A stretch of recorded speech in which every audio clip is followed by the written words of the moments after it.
Hola, ¿qué tal? Bienvenidos a este nuevo video de la serie Análisis Numérico. En esta ocasión vamos a revisar brevemente un ejemplo de representación interna de números en punto flotante. Y esto con el objeto de ilustrar algunos de los principales conceptos que hemos revisado a lo largo de la unidad. Para ello tenemos contemplada en esta ocasión la siguiente agenda. Primero, vamos a determinar las capacidades de representación de una máquina hipotética, para enseguida calcular su épsilon. Hecho esto, vamos a observar algunos efectos del redondeo que en ella se presenta. Y finalmente, vamos a ubicar una característica muy particular de los números de máquina, esto es, el catálogo que esta máquina hipotética es capaz de manejar. Así que comenzamos. Muy bien, pues vamos a trabajar con una máquina muy pequeñita, una máquina hipotética. Por supuesto, en la práctica ya hemos descrito que el IEEE establece estándares de 32 y 64 bits para precisión simple y doble respectivamente. Pero para fines didácticos, nosotros vamos a presentar este ejemplo pequeñito a efecto de que sea mucho más fácil el manejo de los conceptos y su asimilación, ¿de acuerdo? Así que bien, vamos a pensar entonces que tenemos una máquina hipotética, por supuesto binaria, con normalización y redondeo, y que tiene un bit reservado para el signo, el primer bit, los siguientes 3 para la característica, con notación en exceso, y los últimos 4 para la mantisa. Esto es, tenemos una máquina hipotética de 8 bits, ¿correcto? Bueno, pues ¿cuántos números puede representar una máquina como esta? La respuesta es 128, 64 positivos y 64 negativos. ¿Por qué? Pues porque aquí tenemos en asterisco, dentro de la longitud de palabra, indicados los posibles valores binarios y el bit de la quinta posición está fijo toda vez que estamos asumiendo normalización. Recordemos que bajo normalización, el primer dígito después del radix es siempre 1. De manera que tenemos 7 casillas o 7 espacios y 2 posibles valores en ellas. Así es que tenemos 2 a las 7 posibilidades. Decíamos 128 números, 64 positivos y 64 negativos. Ahora bien, ¿cuál es el épsilon de esta máquina? Recordemos que el valor absoluto de épsilon es estrictamente menor o igual a nu, donde nu se describe de este modo. En este caso, dado que estamos trabajando con una base B igual con 2 y una mantisa M igual con 4, tenemos aquí como nu, es decir, como precisión de máquina, a 2 a la menos 4, es decir, 0.0625. De manera que esta será nuestra estimación para el épsilon de esta máquina hipotética.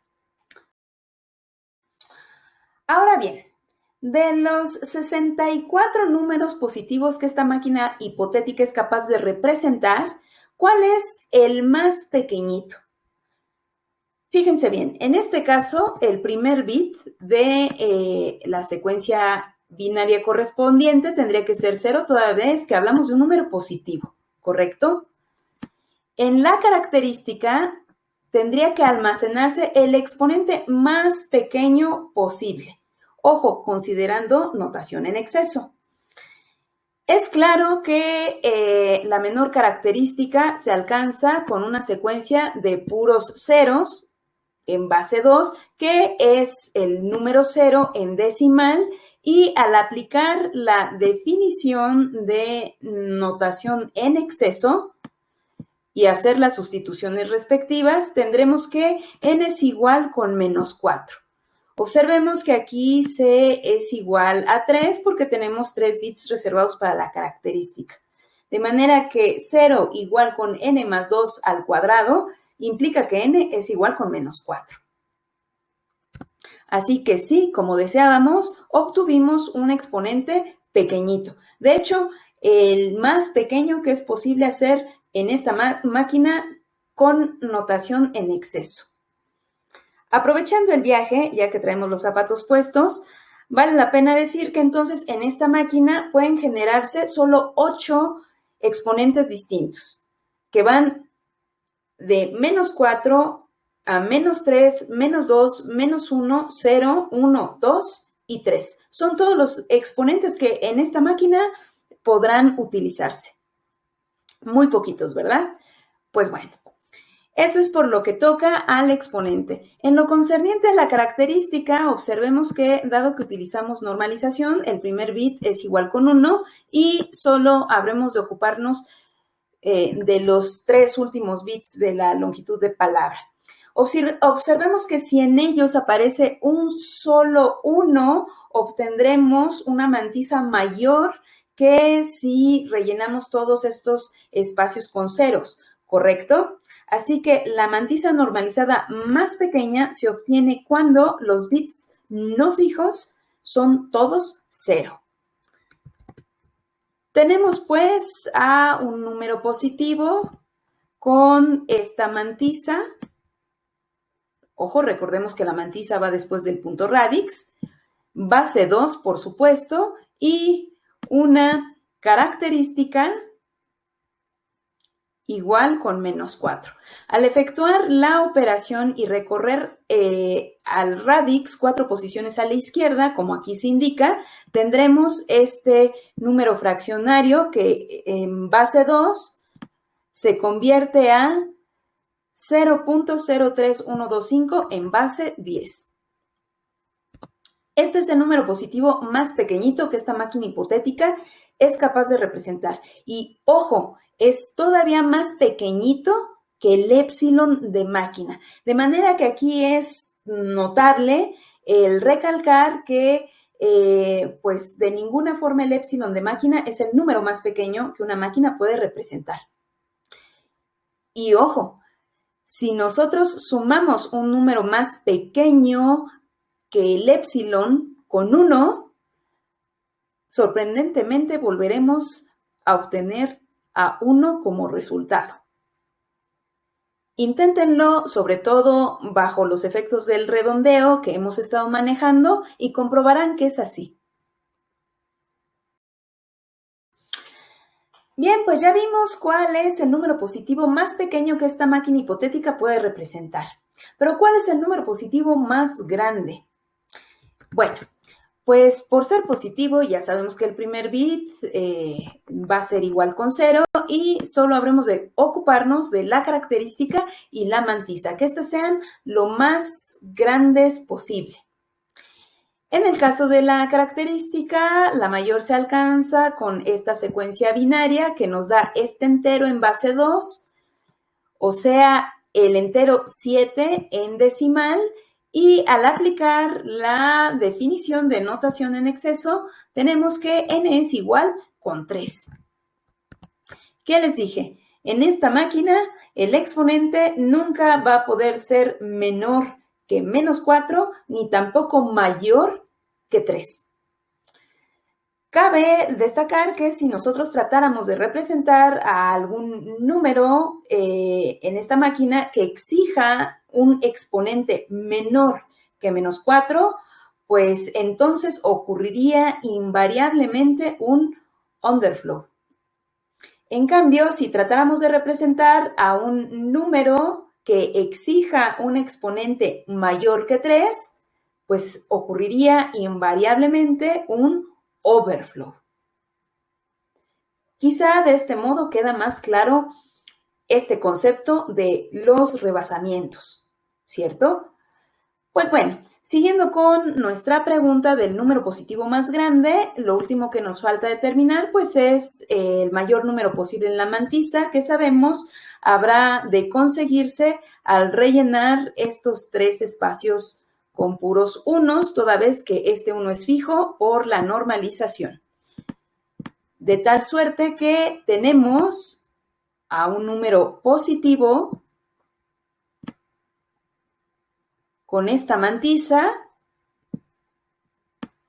esta característica, y al hacer la operación y recorrer el radix 3 posiciones hacia la derecha, tenemos a este número binario, cuya conversión a decimal es esta. Es el 7.5 positivo. Está bastante limitada esta máquina hipotética, ¿verdad? Son muy poquitos números los que nos permite representar. ¿Y a todo esto cómo se representa al cero en esta máquina? Pues la respuesta es que bajo el estándar de IEEE no hay forma de representarlo porque recordemos, en la mantisa el primer bit siempre está reservado para un 1. Nunca se puede colocar un 0 en su lugar. Así que lo que se hace en la práctica, por lo general, es reservar una cadena especial para el número 0. Por ejemplo, una como la que vemos en pantalla, ¿de acuerdo? Se asume que el 0 es positivo, por eso se pone al primer bit como el 0.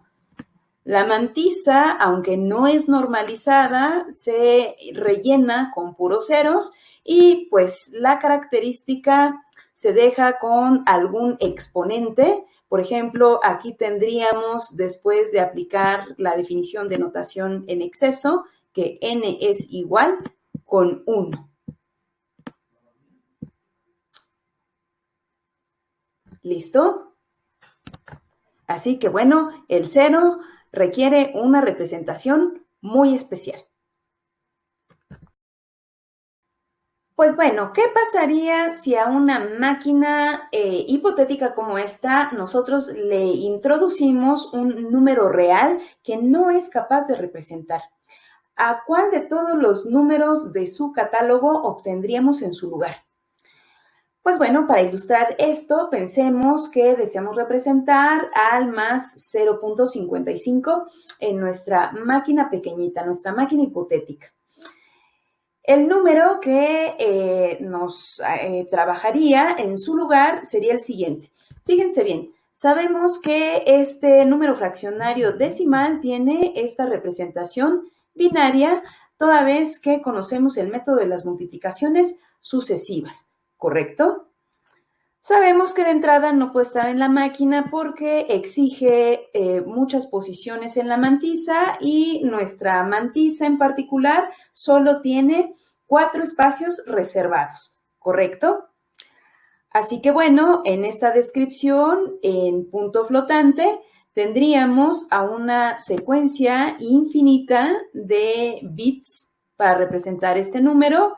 La base sería 2 y el exponente pues sería 0 toda vez que el primer dígito después del radix ya es 1. No hay necesidad de mover el exponente ni para la izquierda ni para la derecha, ¿correcto? Así que bueno, podemos hacer simplemente la conversión directa luego de aplicar, por supuesto, redondeo.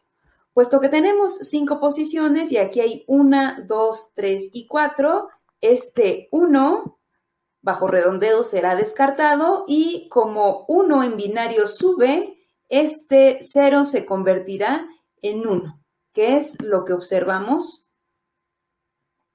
justamente aquí. ¿Sí? Y ahora sí, cuando hacemos la conversión directa a decimal, tenemos que la secuencia de vuelta será la correspondiente a 0.5625 en base 10 y cuya representación interna, decíamos, pues es esta, toda vez que el primer bit del signo pues es positivo. Esta secuencia es la que corresponde a n igual con 0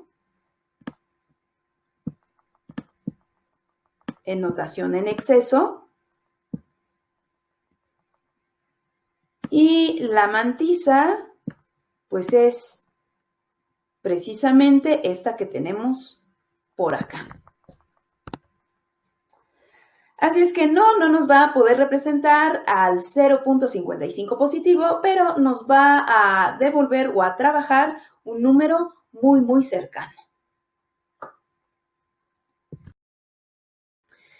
Ya por último, echemos un vistazo a los números de esta máquina hipotética. Así es, revisemos brevemente el catálogo numérico del cual dispone. Por ejemplo, con n igual con 0 pueden generarse los siguientes números de máquina, toda vez que el primer bit, el del signo, puede ser 0 o 1. La característica queda fija con esta secuencia de bits para n igual con 0. El primer bit de la mantisa queda fijo en 1 por ser normalizada y los últimos 3 bits de la mantisa también pueden cobrar los valores 0 o 1. De manera que para n igual con 0 pueden generarse estos 16 números que vemos en la diapositiva. 8 positivos y 8 negativos. Por cada exponente pueden generarse entonces 16 números distintos. Al final, al contemplar las posibilidades para n igual con -4, -3, -2, -1, 0, 1, 2 y 3, obtendremos los 128 números que se encuentran en el catálogo de esta máquina. Ahora bien, observemos algo importante. ¿Cuál es el incremento que hay en cada uno de estos números que hemos generado con n igual con 0? ¿Ya se fijaron?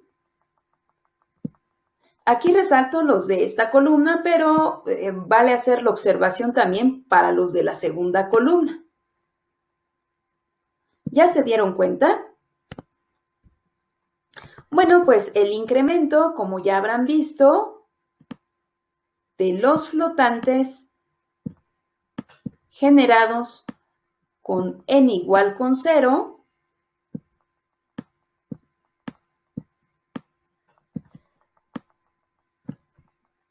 es igual a 0.0625. Un número que ya hemos visto en esta ocasión, ¿cierto? Se trata precisamente de nuestra estimación del épsilon de máquina para este caso concreto. Recuerden que lo estimamos con base en el cálculo de nu, b entre 2 por b a la menos m, ¿verdad? Pues bueno, este incremento se observa en este caso, pero si ustedes revisan y desarrollan las posibilidades para las n restantes, llegarán a la conclusión de que el incremento entre los flotantes de un número x con base en una característica fija se describe de este modo: como nu multiplicado por una potencia de n. Como ocurre en este caso, dado que el incremento es nu por 2 a la 0, ¿correcto? Esto nos hace ver algo muy importante, y es que no todos los números de máquina tienen el mismo espaciamiento entre sí, solamente aquellos que han sido generados con una misma potencia. Espero que les haya quedado claro lo visto en este video, que este ejemplo haya servido para ilustrar los conceptos de la unidad, y nos vemos en el siguiente video de la serie Análisis Numérico. ¡Hasta pronto!